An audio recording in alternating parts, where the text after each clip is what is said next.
Labi u zgjua nga gjumi i çoroditur, me zemrën që i rritë pak më shpejt se zakonisht.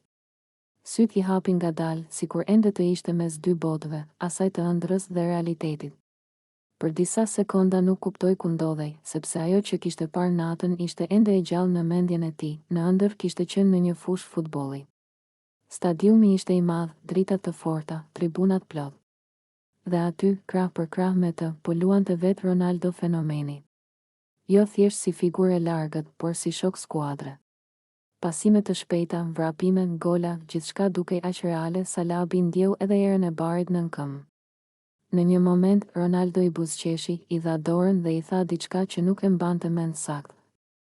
Por ndjesia ishte e qartë, respekt. Kur u zgjua, Labi u ul në shtrat dhe kaloi dorën nëpër flokë. Buzëqeshi me vete. Çfarë ëndre, murmuriti. Por ajo ëndër nuk ishte thjesht një lojë e mendjes.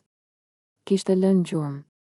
Ishte një ndjenjë fëmijërore, e pastër, ajo lloj ndjenje që të kujton pse e do futbollin, pse idhujt mbeten idhuj edhe kur rritesh. Ai u ngrit, shkoi drejt pasqyrës dhe e pa veten gjallë.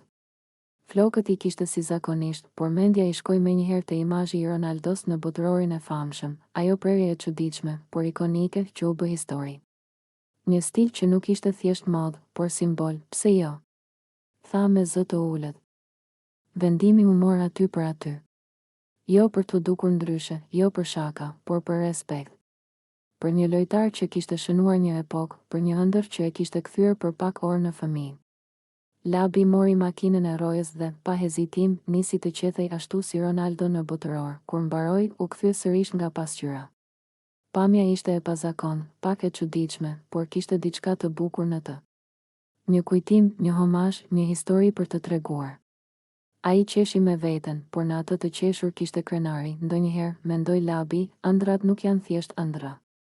Janë mesazhe, janë kthime pas në kohë, janë mënyra e mendjes për të kujtuar se brenda çdo të rritur,